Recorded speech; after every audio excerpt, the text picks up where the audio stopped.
Tell us a little bit about yourself. I am Sally Ackerman. I'm with the Dallas Yarn Bombers, and I have been yarn bombing since 2011. We have a group that's just fantastic. We do all kinds of yarn work, and this is our Enchanted Passage. So welcome to the Enchanted Passage. It's a place of mystical delight, and you'll find extraordinary little friends along the way. For instance, we begin the passage with the caterpillar, and we have the dragonfly, ladybug, bumblebee, and butterfly. Perfect. What is your mission/passion as an artist? My mission as an artist is to bring joy into the world. I think art creates emotion, and it can be dark. But my mission personally is I like to create joy, joyful feelings, happiness. Okay. Can you tell us about the Dallas Yarn Bombers and how they came to be? Dallas Yarn Bombers started in 2011. I had been yarn bombing, and a friend of mine who owns a yarn shop, she and I were approached to yarn bomb the outdoor area of the big Winspear Opera House in downtown Dallas. It was huge undertaking. We were, quite frankly, shaking in our boots. We didn't know how we could possibly do such a thing. It's huge. But we sat down and we talked about it, and we decided that if we didn't take this opportunity right now when it was given to us, it's probably never going to happen again.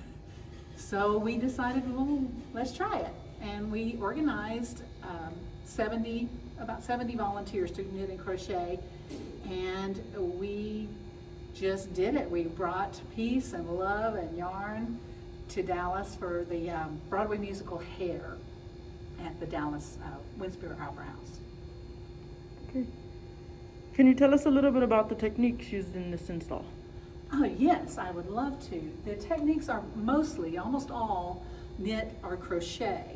And we've had a lot of different yarn bombers. There's 8 different yarn bombers worked on this project. Amy Gavigan made the ladybug and many of the flowers. Her neighbor, Lee Witt, did some of these. Cindy Cuny was my rock star on this project. She did the caterpillar, and she did all the wisteria and many of the flowers. She went crazy with this.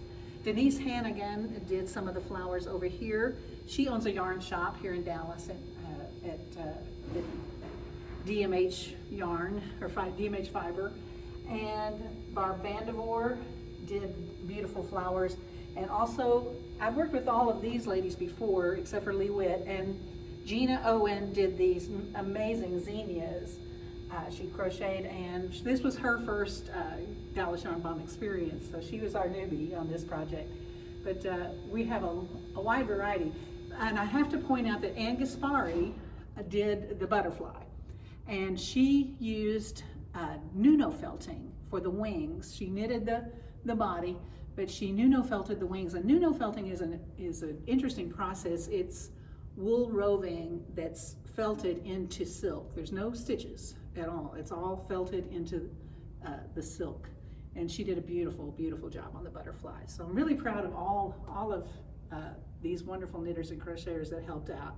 I did the dragonfly and the bumblebee and lots of the flowers. So that was kind of my thing, and I designed how it all went into the space. Okay. Can you tell us a little about the techniques used in this install? Oh, I'd love to. The installation here is almost all knit or crochet. It was done by 8 different members of the Dallas Yarn Bomber, including myself, and Cindy Cuny is my hero. She did the caterpillar, and she did all the wisteria and many of the flowers here. Barb Vandevoor did many of the flowers as well. So did, Denise Hannigan did these.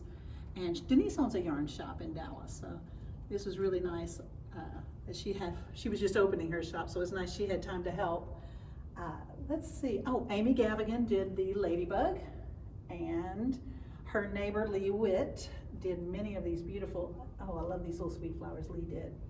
And then our newest yarn bomber, Gina Owen, she was a newbie. This was her first yarn bombing project to do with us. And she did these lovely zinnias in these bright colors. And she did several other things in here. Oh, I think she and I together did these. I love these. These are big fluffy things. Anyway, we had a good time. Ann Gaspari, I gotta talk about Ann Gaspari. She did an amazing job on the butterfly. She did the butterfly, she knitted the body, and then she did an interesting technique called Nuno felting, which is wool roving, and it's rubbed into silk. So there's no stitches at all in that. It's actually the fibers blend into the silk, the wool fibers. And she did an amazing job on the butterfly's wings and the whole butterfly.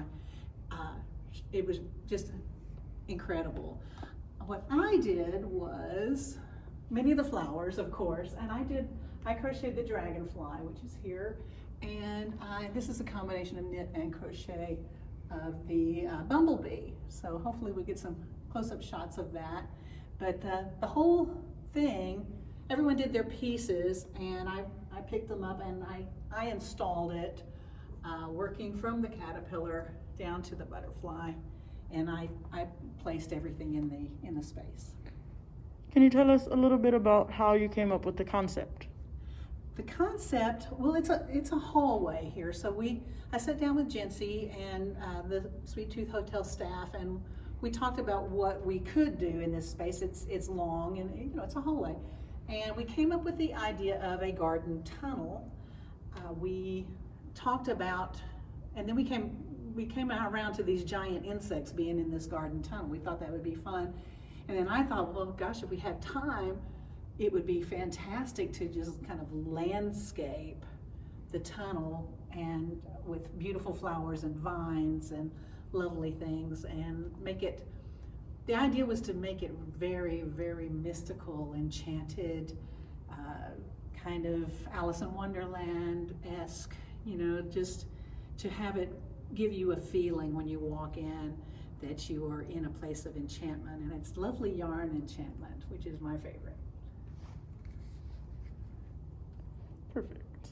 Okay. Next question.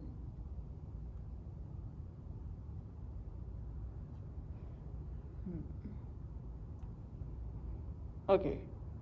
What were the biggest challenges in creating your install, and how did you overcome them? The challenges, well, there were many. I think some of the biggest ones was we thought that a lot of people would be touching these things because yarn is very, very touchable. So I did Scotch guard. I did all the flowers on the lower level, so hopefully they will hold up. The challenges, I think the Sweet Tooth staff overcame the biggest one, which was getting the garden in place, because that was a big job. But as far as the tunnel, I don't know, it just kind of, it wasn't difficult. It kind of just came together. We decided that we would like the flowers to be life-size and kind of realistic looking as we could get them, and then that the insects would be different, so and large. So it was really kind of just fun and easy, really, just to do it. Okay. What has been your favorite part of presenting this work to the public? My favorite part of presenting this work to the public has been the reaction of amazement that I've seen on their faces and their pictures. They get it. They get the feeling of this, and it's really fulfilling to me to see them walk in here and go, oh, wow, look at this. Because that's what it's about. It's about being amazed, walking in and being amazed. Okay. Anything else you'd like to share?